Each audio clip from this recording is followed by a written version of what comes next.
Assalamualaikum warahmatullahi wabarakatuh. Di sini saya sebagai salah satu anggota peserta JPF akan memperkenalkan diri.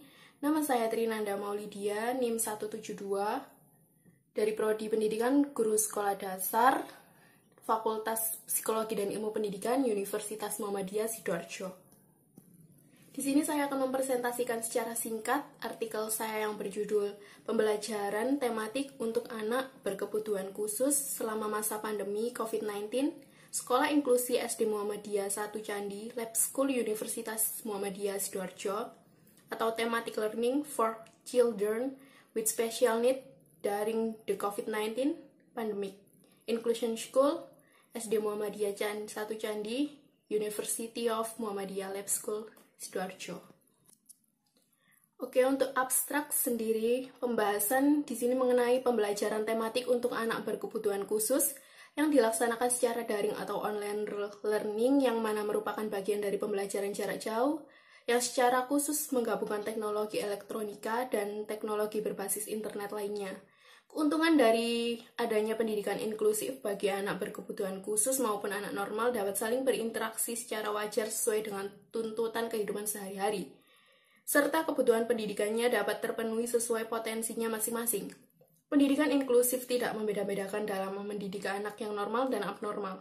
Dengan demikian, adapun ciri-ciri sekolah inklusif yakni antara lain memiliki aksesibilitas fisik dan aksesibilitas non-fisik yang bertujuan agar layanan terhadap semua anak maksimal. Untuk pendahuluan, pembelajaran tematik lebih menekankan pada penerapan konsep belajar sambil melakukan sesuatu, learning by doing. Oleh karena itu, guru perlu mengemas atau merancang pengalaman belajar mereka yang akan mempengaruhi kebermaknaan belajar peserta didik. Pengalaman belajar yang menunjukkan kaitan unsur-unsur konseptual menjadikan proses pembelajaran lebih efektif.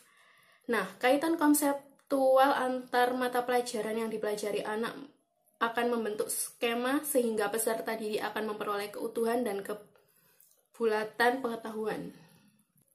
Nah, untuk metodenya sendiri, penelitian ini menggunakan metode penelitian kualitatif deskriptif. Pendekatan kualitatif merupakan proses penelitian untuk memahami masalah-masalah sosial atau manusia dengan menganalisis kata-kata untuk menciptakan gambaran kompleks dan menyeluruh, serta melaporkan pandangan informasi terperinci yang diperoleh dari pada sumber informasi dalam lingkungan alami. Nah, untuk teknik pengambilan data yang saya gunakan sendiri dalam penelitian ini melalui wawancara pribadi saya kepada Ustazah Amel dan Ustazah Dahlia selaku guru pengangku kelas 2 di Lab School Umsida.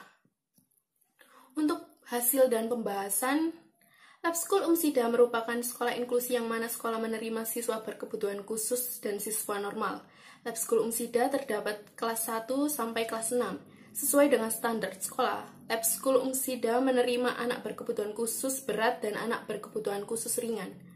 Selama pandemi COVID-19, dan pemerintah sudah mengeluarkan titahnya agar pelajar di seluruh penjuru negeri untuk belajar dari rumah, Lab School Umsida sendiri juga menerapkannya. Nah, untuk wawancara saya pribadi dengan Ustazah Amel yang merupakan guru tematik dan bahasa, beliau memiliki cara atau strategi dalam mengajar siswa berkebutuhan khusus di kelas 2 agar mereka dapat mengimbangi gaya belajar siswa normal lainnya. Mengajar tematik kepada siswa berkebutuhan khusus membutuhkan ketelitian sebab jika ada kesalahan saat mengajar, maka siswa berkebutuhan khusus akan tertinggal jauh dengan teman-teman sekelasnya. Seperti halnya mengajar mapel matematika kepada siswa berkebutuhan khusus, untuk anak kelas 2, mapel matematika sudah sampai materi penjumlahan, perkalian, pengurangan, dan pembagian. Dengan jumlah bilangan puluhan hingga ratusan. Beliau menggunakan metode mengulang materi atau diulangi hingga anak tersebut dapat memahami materi yang diajarkan pelan-pelan dengan sabar dan suara yang lugas dan jelas.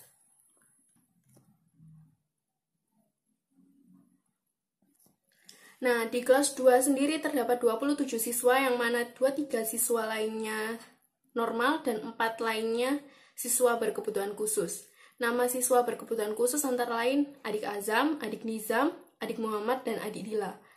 2 anak di antara mereka mengalami gangguan autisme kategori speech delay akan tetapi masih bisa didampingi dan belajar dengan cara diulangi berkali-kali. Sedangkan 2 anak lainnya mengalami gangguan autisme ringan.